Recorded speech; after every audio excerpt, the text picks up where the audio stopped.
right? We were talking about things that look like this, where you have, you know, a sum of products, right? And the main theorem that we had there was this thing that said that if the partial sums, like if these guys were bounded, right? If these guys were bounded and the b's were decreasing to 0, then this termwise product converges. Okay, so that was basically the big tool that we got last time, and do you remember we got it by using that lemma about the tail, right? Expressing the tail in terms of the partial sums of one of the series. Okay, so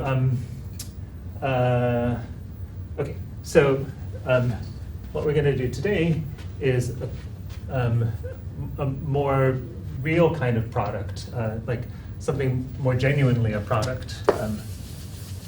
So when you're talking about a product of series, so it's something called the Cauchy product.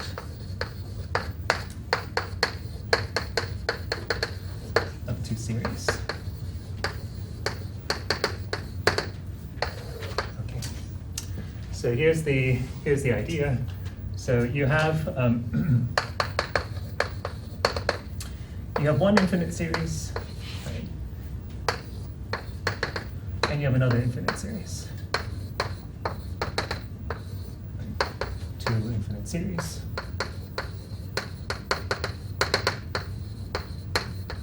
Okay, and you want to think of like what would it mean to take the product of these two things, right?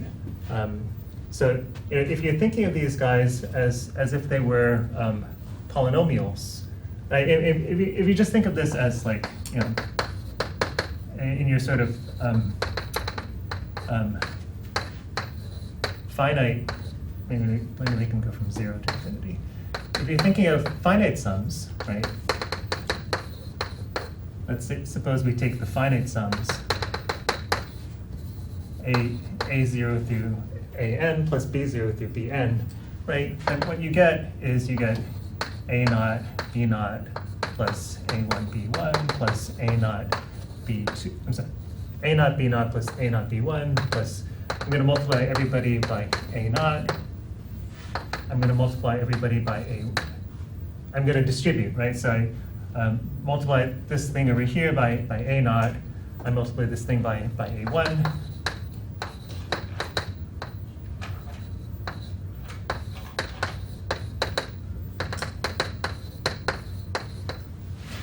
And so on and so forth, right? And you go all the way down here to an b naught plus an b1 plus an bn, right?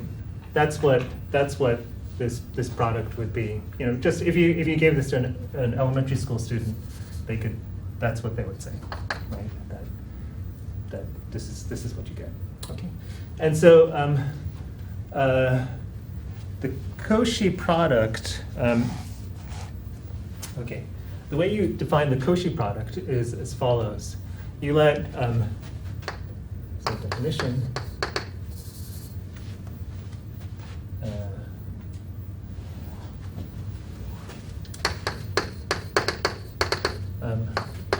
let C sub n be defined as summation a k be n minus k from k equals 0 to n and 0, 1, 2, etc., etc.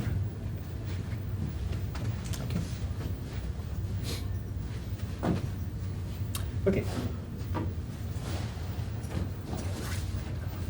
Okay.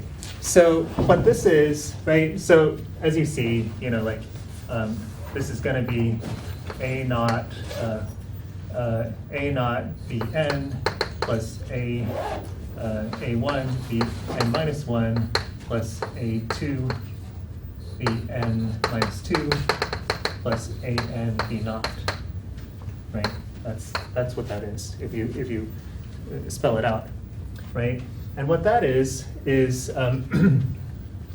you see, that's actually the sum along this diagonal here.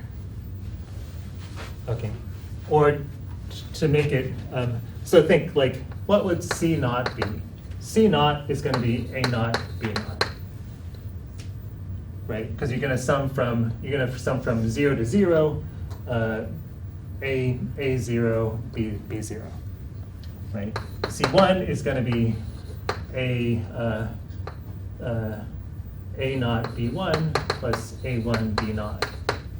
C2 is going to be A naught B2 plus A1 B1 plus A2 B naught, and so on and so forth, right? And so what you see is that what we're actually looking at are these diagonals here.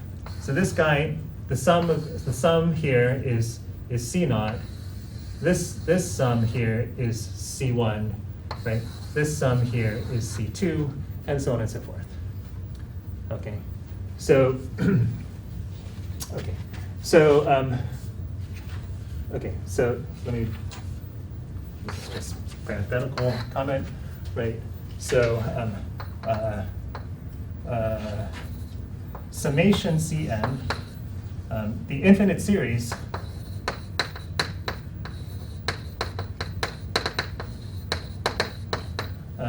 Of these guys is called the Cauchy product.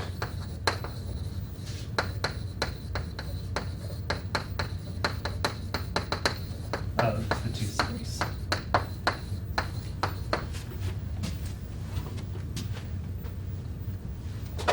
Okay. So again, you start off with your two series, and then you define these, diagonal sum guys.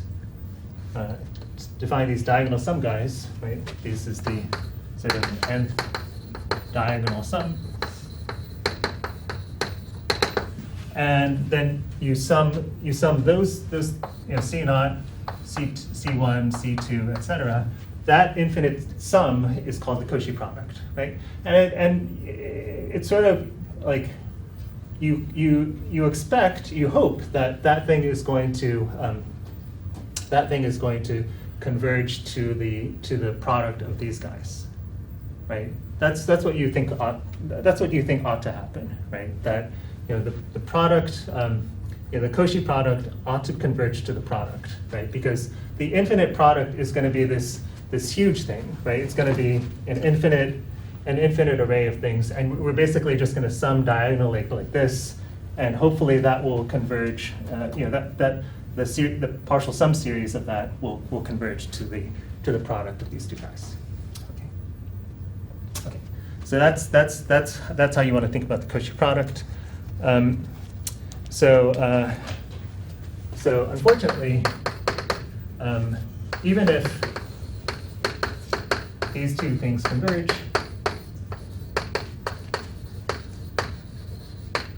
the Cauchy product might not converge. Okay, so it doesn't necessarily happen. Okay, but and there's an example. I'm not going to give it. It's on page 73 in your text. So if you want to see the example, look at page 73. But in any case, we do have the following theorem. Okay, that so again, if you have two series, suppose you have one series that converges to A, you have another series that also converges. So,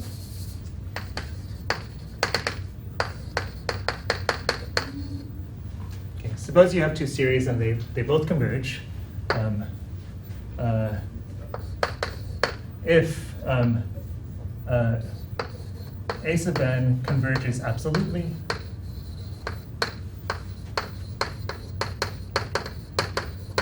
then in fact the Cauchy product converges to the product, as you hope.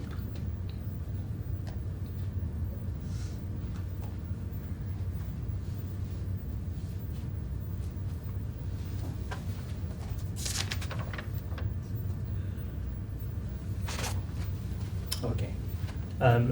I should say that there's, in fact, a more powerful theorem that we're not going to prove.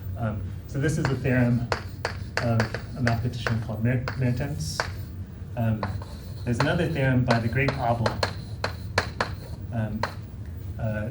that says that if A sub n, if these guys converge, if all three of these things converge at all, then this thing converges to the product. Okay, so as long as the Cauchy series, as long as the Cauchy product converges, it's forced to converge to what it ought to be. So that's by the great Abel.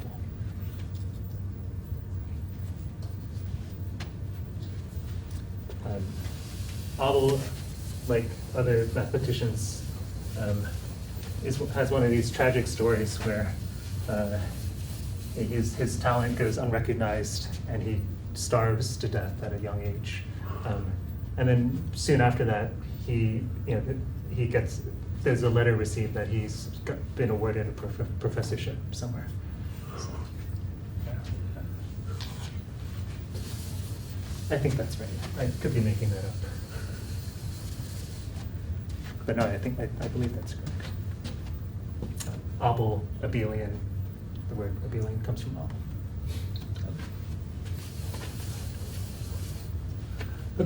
Okay, so let's do this. Okay, so proof. Let's introduce some notation. Some notation first. That'll come in handy. Let A sub n be the partial sum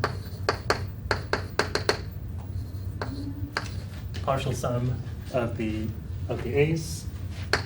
B sub n, capital B sub n, be the partial sums of b's, and of course capital C sub n be the partial sums of the c's.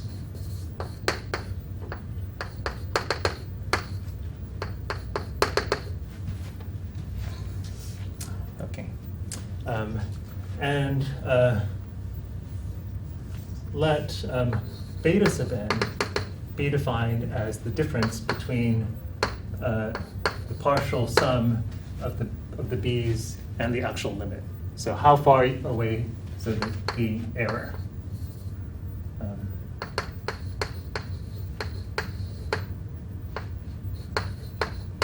How far b sub n is from its actual limit.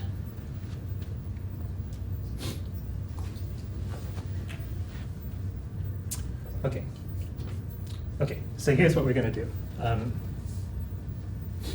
So think. This capital C sub n is the sum of the diagonals up until the nth one, right?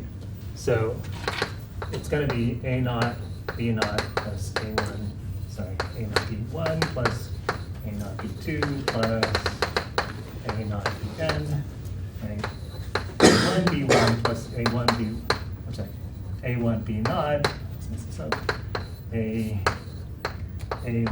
B2 plus, so I'm gonna write things out, but it's not quite. So this one should,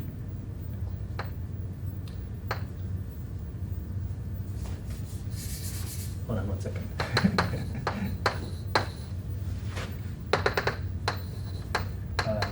A n b naught plus A n b1 plus A n b2 plus A n bn.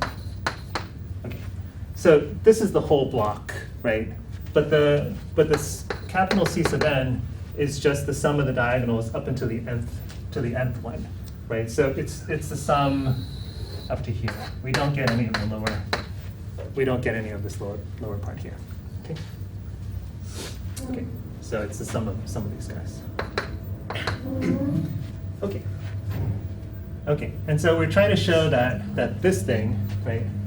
Want to show that the C sub n's converge to AB. Okay. So what we're going to do is notice that this is pretty straightforward. So, yeah, the C sub n's are summed like this. This is C0 plus C1 plus C2 plus C3 up to Cn, right? But we're going to sum them, instead of summing them that way, diagonally, we're going to sum them horizontally. Okay, so C sub n can be written as A0 plus A0 times the partial sum up to B sub n. So this is capital B sub n. Right? Remember what capital B sub n denotes? The sum, the partial sum series, partial sums of the b's. Right? That was the notation. Okay. Plus A1, I think I need some more space, so I'm going to move this over. This is A0 Bn plus A1 Bn minus 1 plus A2 Bn minus 2 plus An B0. Right? So each of those is just the sum of one row. Okay? Okay. So okay, so then we say, okay, look, we're trying to show that the C sub n's go to AB, right? We're trying to show that the C sub n's go to AB. So what I'm going to do is I'm going to work in a B here. So I'm going to say B. I'm going to replace each of these guys as by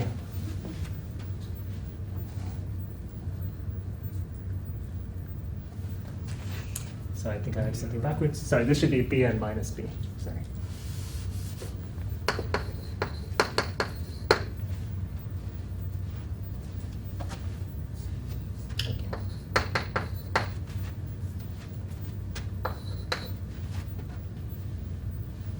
So I just reversed it. It doesn't. It's still, you think of as some sort of difference between you and the actual, right?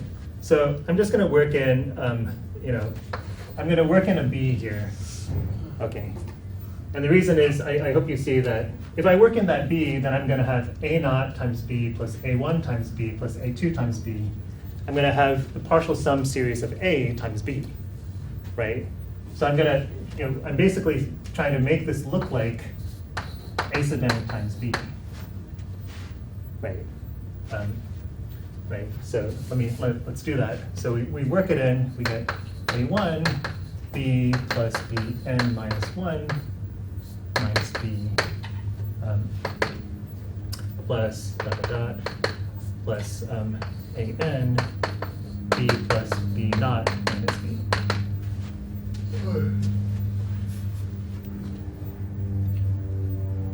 Okay, right? And you see what happens, right? I use all these guys, right? A0 times B, A1 times B, An times B. Well, that's just capital A sub n times B.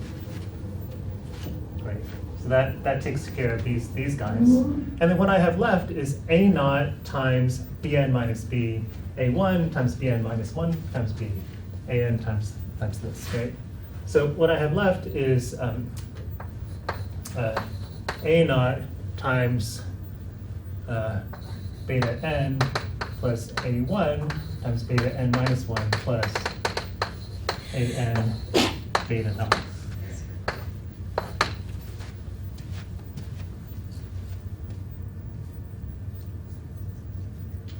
Right? Right. This thing here is beta n. This thing here is beta n minus 1. This thing here is beta naught. Right. Beta, remember, was the distance to the error, distance to the limit. Right. So you just have, so we get this sort of thing. Okay? Why do we do this? Because we know that A sub n converges to A, right? We know that A sub n converges to A, and so what we've done is we've reduced our problem to showing that this thing goes to 0,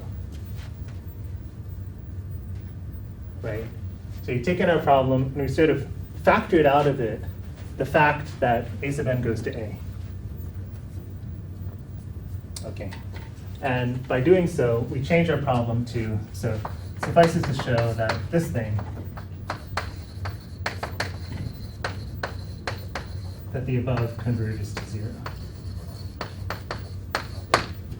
Okay, and Rudin calls, gives that thing a name. He calls it gamma n. Okay, but we don't really need to.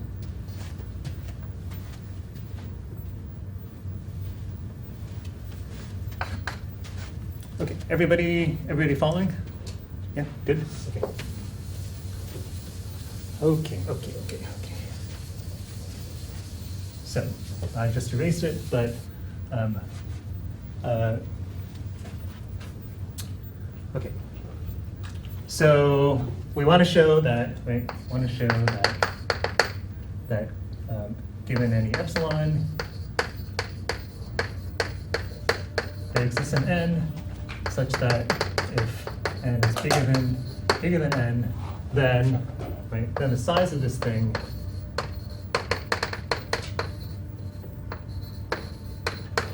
is smaller than epsilon.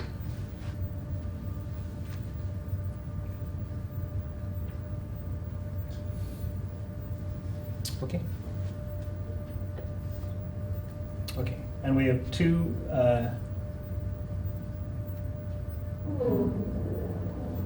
things that we can use.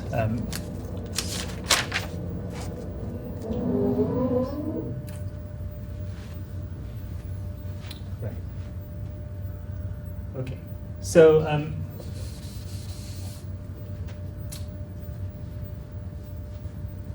okay. So the way we're going to do this is a little. Okay. So what are we going to do? So observe that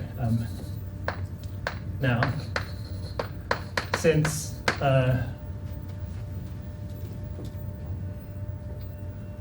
the beta sub n's, right? So we know that Bn converges to B, right? So the beta sub n's go to 0, right? Since the beta sub n's go to 0, we can choose an n past which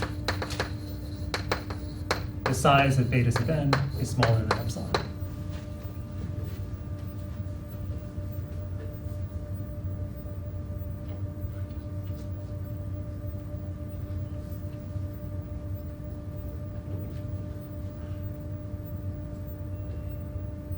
Okay. Okay. And also, we assumed that that the alphas, that the A's were absolutely convergent, right? Right. The A's were absolutely convergent, right? So so we know that this equals some number alpha smaller than infinity. Okay. So this is just some finite number here.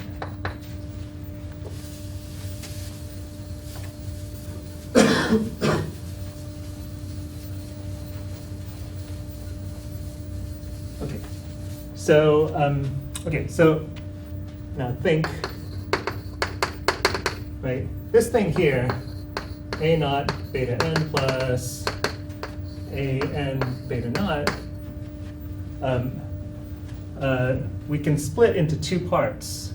So we'll split it into two parts.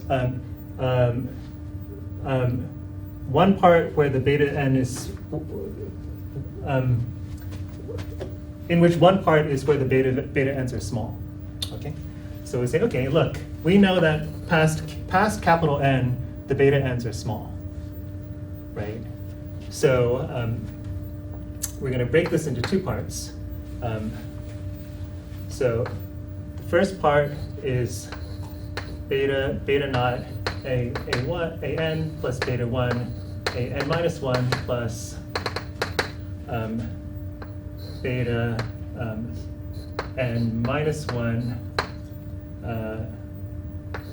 a n minus, so I'm getting confused. So it should subtract n minus 1, right? Right, so that's the first part, right? And then the second part is going to be beta n a n minus n up to, or down to here.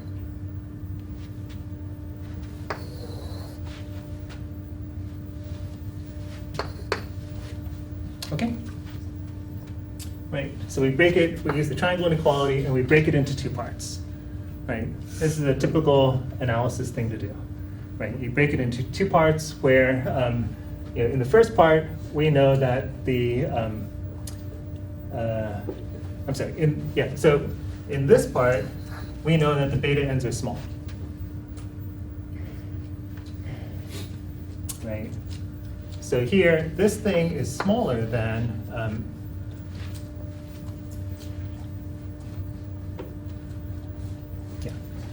this thing is smaller than, we can pull, yeah, let me write it like this. So this thing is smaller than summation alpha, summation of the alphas, summation of all the alphas times, times epsilon.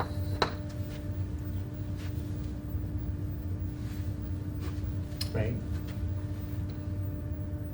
It's definitely smaller than that. And that's the same thing as epsilon times alpha.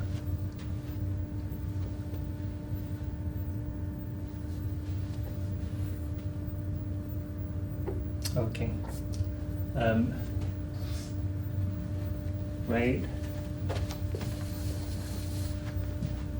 Okay, so that thing is smaller than epsilon alpha plus this thing, right? So let me just make this out, sorry. This is smaller than or equal to epsilon alpha plus this thing, n minus 1, n minus 1 plus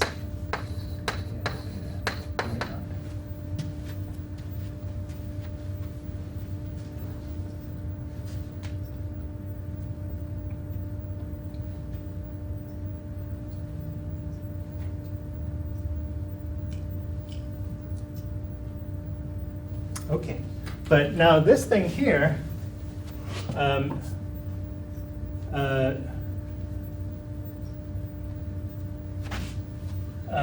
this thing here,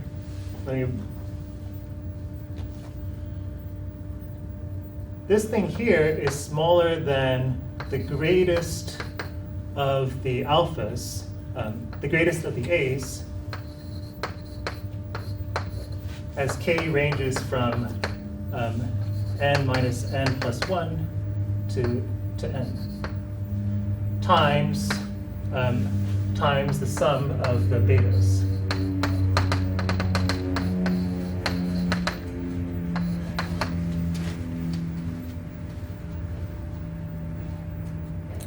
Right?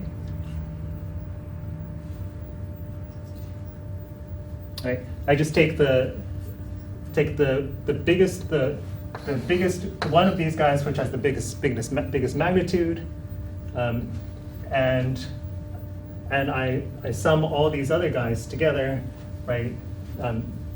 This thing is smaller than that times that, right? I hope that's clear, right? Okay. Okay, but now.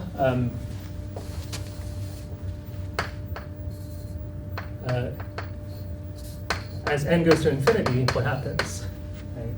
As n goes to infinity, because of absolute convergence, these guys are going to go to 0. Right? As n goes to infinity, since this thing converges, we know that a sub k is going to go to 0. So this is just looking at this is just looking at the size of the AKs in a particular block, right? And then as n goes to infinity, those guys are going to shrink down to 0, right? And then this thing just depends on n, right? This thing depended on this n, right? So that's just a finite sum, and then this thing is going to go to 0. So this goes. So this thing goes to 0.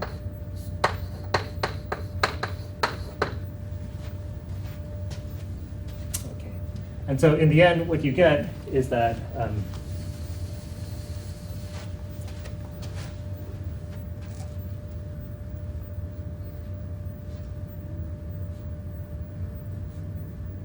In the end, what you get is that that this thing, right, the size of the gamma n, is going to be controlled by the size of the gamma n is controlled by epsilon alpha, right? And so we could have chosen, as usual, we could have chosen our alpha to be like this. So you get smaller than epsilon.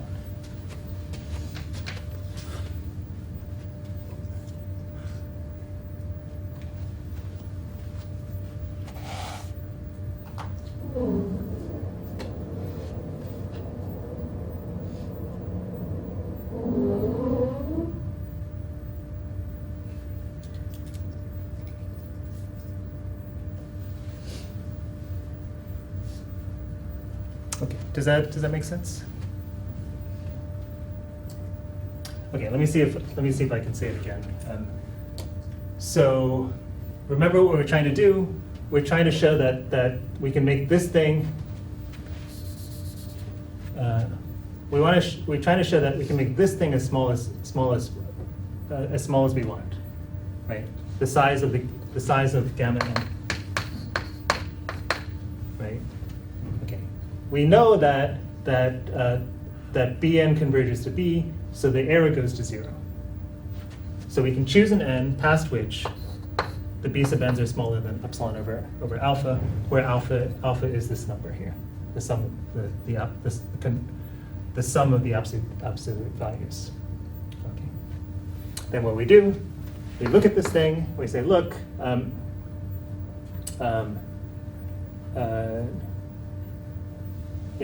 this thing we can break into two parts by the triangle inequality, right? The first part is controlled by epsilon times alpha, right? That's pretty straightforward, right? First part is controlled by epsilon times alpha. Actually, I should say epsilon over alpha, because now that I've made this right. So the first part is smaller than epsilon, okay?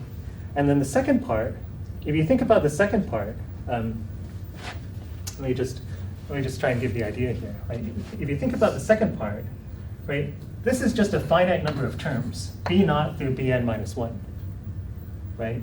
There's just a finite number of terms based on this n here, right? So there's a finite number of terms, and these betas might be bad, right? They might be pretty big, right? The betas over here were good, right? Here's the good betas, right? Here are the bad betas. Okay, the good betas were all smaller than epsilon over alpha. That was great.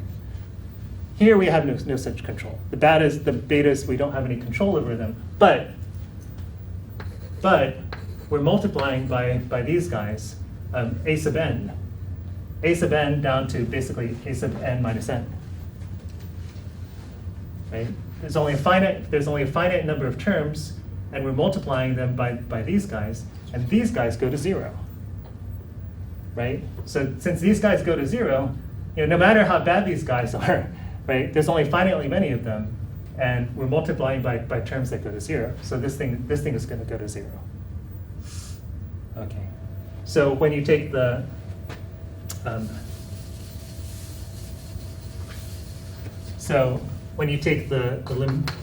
lim sup of the size of the gammas, you know that it's controlled by epsilon, right? Because this thing goes to 0. Okay, this thing goes to 0, so this thing is controlled by epsilon. Well, that's what you wanted, right? You wanted this thing to be smaller than epsilon. It's smaller than epsilon, and epsilon was arbitrary, so so that tells you that these guys must go to 0.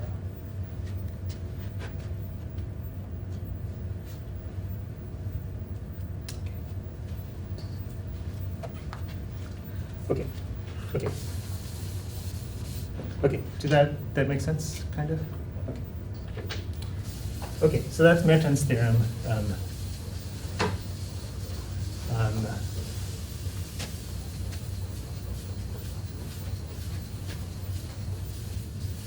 probably shouldn't have tried to spell it out too much.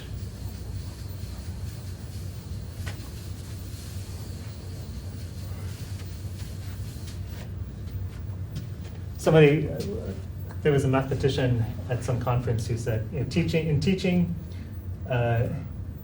you must tell the truth. You know how they say you tell the truth, the whole truth, and nothing but the truth. In math teaching, you should tell the truth and nothing but the truth, but don't try to tell the whole truth, because then you sort of get sucked down the rabbit hole. Yeah. Okay. Okay, so there's only one more thing in this chapter, and that is called rearrangements of series.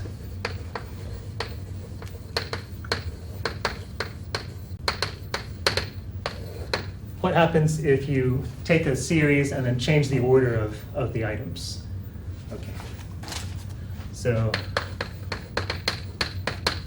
you would hope that you actually get the same thing, but it actually doesn't happen. Okay, so let k sub n be a permutation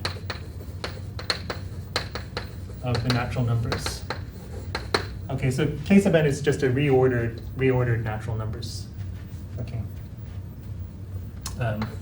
Let a sub n prime be a sub k sub n.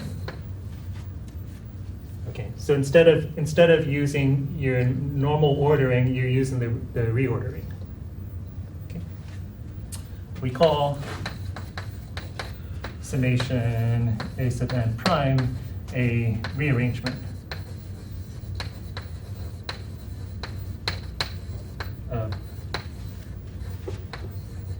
of the original series. Okay, so you start off with one series and then you reorder all the terms. That's called a rearrangement. And there is a theorem of Riemann that says if the series is is convergent, but not absolutely convergent, then you can create, you can rearrange it to converge to any number. Okay. So if your series doesn't converge absolutely, then you can rearrange it and make it converge to whatever you feel like. Okay. Yeah. Just a quick distinction between rearrangement and subsequence. A subsequence maintains the order but just takes out a couple. That's right. Pieces. That's right. So this one is really switching the orders. Doesn't matter. Yeah. Yeah. So it's a permutation of the natural numbers. Yeah. Subsequence doesn't necessarily take all the numbers and must stay in order. Yeah. Okay, so here's the theorem. If these things converge absolutely,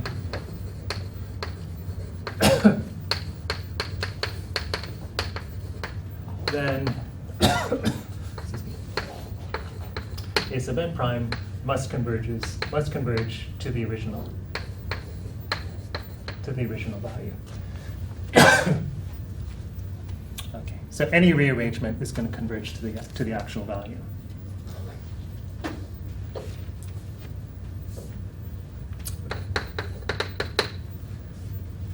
Okay, so here's the proof. You say, okay,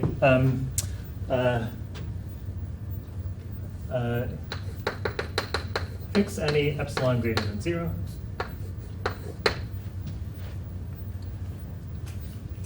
Okay. Since summation a sub n converges absolutely,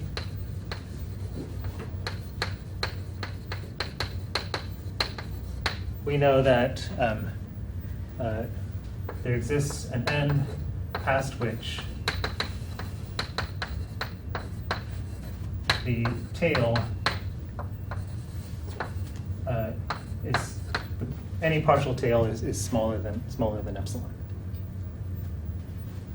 As long as m and n are bigger than n, then the size of the absolute value, the tail of the absolute series is smaller than epsilon. Okay. Right. So this is basically saying that, look, there's some time past which if you sum all these other guys and it's all smaller than epsilon, right? So it's sort of saying that the bulk of the series has already passed, right?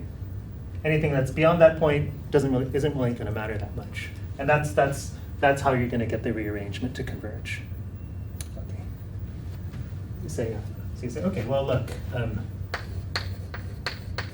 choose an n prime now, past which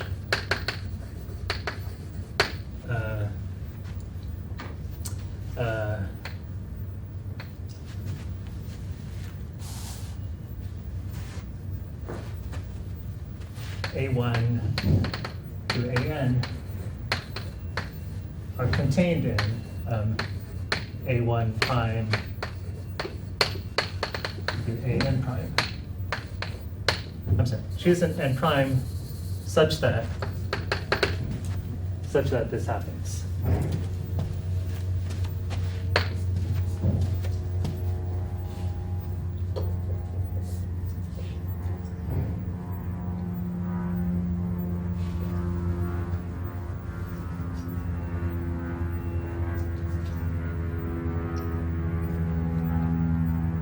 Does that make sense?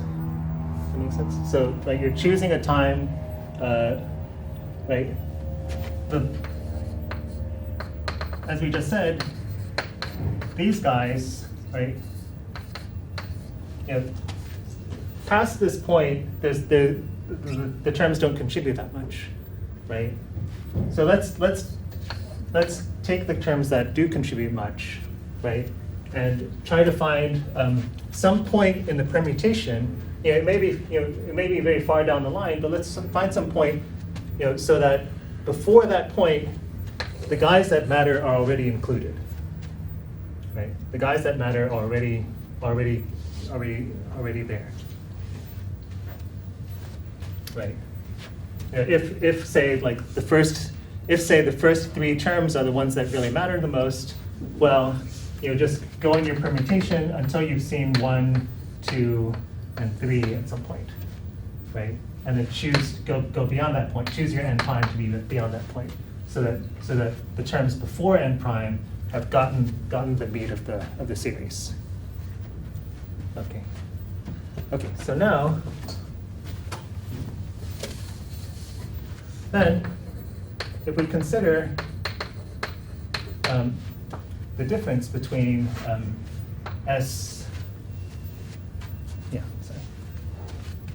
for n bigger than n prime, consider the difference in the partial sums.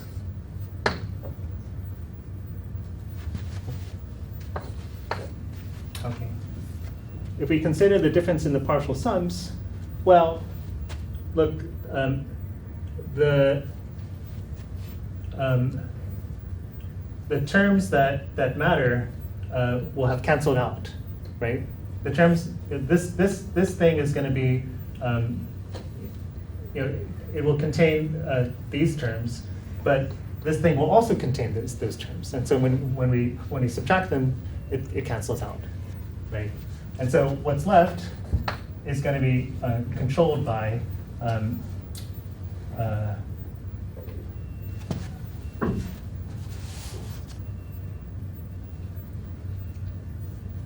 Yeah, it's going to be controlled by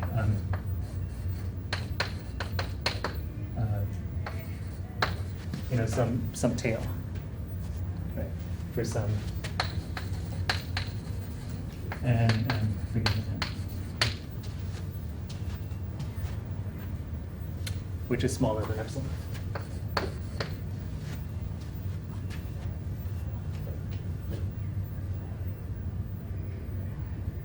Okay.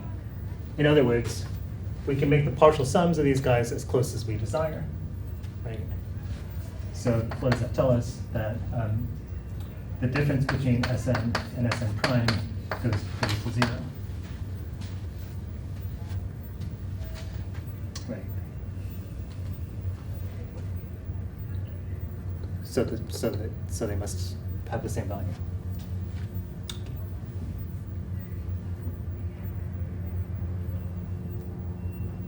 Can you repeat how you know, say, axis to n prime such that the original tail is a subset of it? Sure. Like the difference. Like let's say, yeah. Is that Sure. subset? Is it? Sure. Let me sort of give a toy example. Okay. So here's your original sequence of indices. Okay. Suppose here's a permutation of these 5, 4, 6, something like that. Okay. Actually, let me do it like this. Okay. So here's suppose that this is your original indices, and here's your new set of indices, your permuted indices, right? Suppose it turns out that these three guys are the ones that, you know, have all but epsilon of the meat of your series. Okay. We're trying to show that there's some time past which these guys are included in these guys, right? So you say, oh, I'm going to take my n prime to be this guy, right? Because once we get to that point, I've got 1, 2, and 3, right? Right. The guys who are important have been included. That's all that's saying. Okay, sorry to keep you over. I do have your exams if you haven't gotten them back.